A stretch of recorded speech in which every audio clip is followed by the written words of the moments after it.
एक प्रिंस कृषि मुझसे बात करता था, मोनू गुप्ता करके। इनने मेरे साथ हाथापाई की, जबरदस्ती की। फिर इनने कोल्ड ड्रिंक में मुझे कुछ मिला के दिया।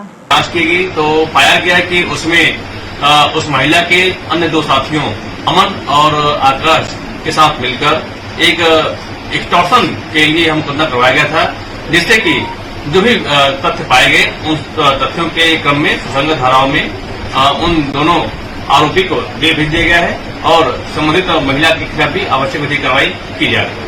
लव जिहाद, यह शब्द आप दिन में 10 बार सुनते होंगे। मीडिया और सोशल मीडिया पर आपको इस शब्द से डराया धमकाया जाता होगा। आपको बताया जाता होगा कि कोई मुस्लिम नाम का लड़का हिंदू बनकर आएगा और किसी हिंदू लड़की को प्रेम जाल में फंसाकर उससे शादी करके उसे मुसलमान बनाएगा। लेकिन रुकिए जनाब, सोचिए, दिमाग का इस्तेमाल कीजिए। टीवी और सोशल मीडिया पर दिखाई हर सूचना पर आंख बंद करके भरोसा मत कीजिए, क्योंकि यहाँ दिखाई गई खबरें इतनी भी सच्ची नहीं होती जितना आप भरोसा कर लेते हैं। मीडिया और सोशल मीडिया ने जिस घटना को लव जिहाद बताकर आपके सामने नफरत परोसी थी, उसकी सच्चाई इन सब से बिल्कुल जुदा है। इसकी सच्चाई जानकर आपके होश उड़ जाएंगे।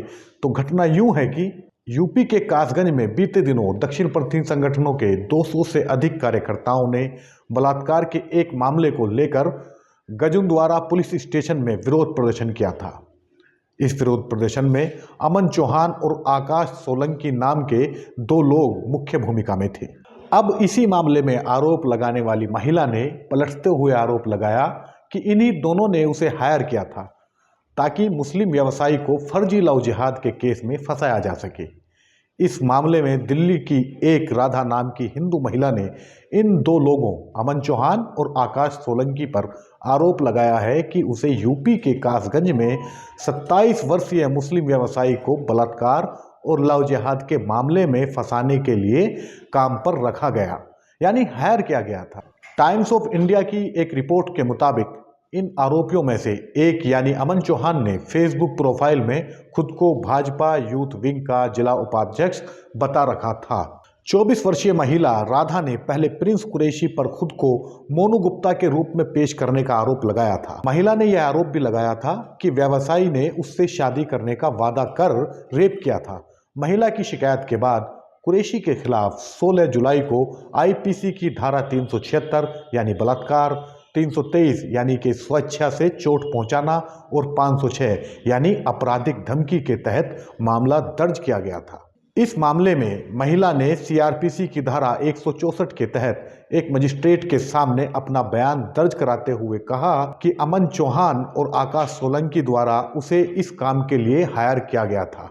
इस मामले में माना जा रहा है कि महिला को अदालत द्वारा बताया गया था कि उसका मेडिकल होगा और अगर उसकी शिकायत झूठी पाई गई तो उसे जेल भी जाना पड़ सकता है। इस मामले में चौहान, सोलंकी और राधा को बाद में पुलिस ने आपराधिक साजिश के आरोप में आरोपी बनाया है। इससे पहले चौहान और सोलंकी ने दक्षिणपंथी संगठनों के 200 से अधिक कार्यकर्ताओं के साथ बलात्कार के मामले को लेकर गजुंदवारा पुलिस स्टेशन में विरोध प्रदर्शन किया था। कासगंज पुलिस के एसपी बीबीजी टीएस मूर्ति ने कहा कि महिला द्वारा लगाए गए आरोपों के साथ बताई गई बातों में सभी तथ्य झूठे पाए गए। एसपी के मुताबिक जांच के दौरान महिला मेडिकल जांच के लिए तैयार नहीं हुई, फिर उनसे कबूल किया और कहा कि उसे ऐसा करने के लिए कहा गया था। एसपी के मुताबिक यह मामला 2 स्थानीयों के बीच का लग रहा है, जिनके बीच किसी पुरानी रंजिश का एंगल भी सामने आया है। एसएचओ अनूप कुमार भारती ने कहा कि 2 लोगों को गिरफ्तार कर लिया गया था, लेकिन बाद में अदालत ने उन्हें अंतरिम जमानत दे दी।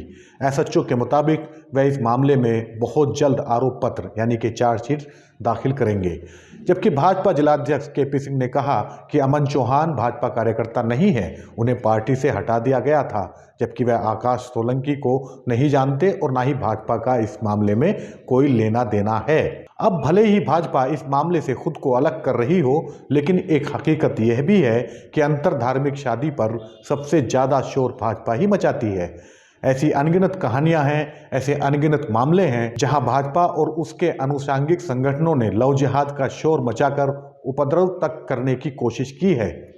पुलिस ने दबाव में आकर मुकदमे लिखे, लोगों को जेल भी भेजा, लेकिन सच्चाई सामने आने पर किसी ने भी अपनी करतूत पर माफी मांगने तक की कोशिश भी नहीं की। भाजपा के फायर ब्रांड नेताओं द्वारा इतनी बार इस शब्द यानी कि लव जिहाद का इस्तेमाल किया गया है कि यह सच लगने लगा है।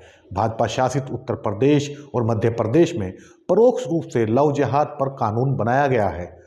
आपको केरल की हादिया का मामला याद होगा, जिसमें हादिया ने शाफिन हसन नामी अपने सहपाठी से शादी की थी।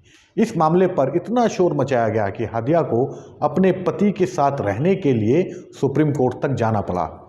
इसके अलावा गूगल ऐसी खबरों से भरा पड़ा है जिनमें तथाकथित लव जिहाद के मामले फर्जी पाए गए हैं। ऐसा ही एक मामला मेरठ के खरखोदा क्षेत्र का है। यह मामला 2014 में सामने आया था, जब हिंदुत्ववादियों और मीडिया के गठजोड़ ने एक दूसरे धर्म की एक युवती की मुस्लिम युवक से शादी करने पर इतना तांडव मचाया कि पुलिस ने युवती को नारी निकेतन भेज दिया। बाद में यह मामला भी झूठा पाया गया।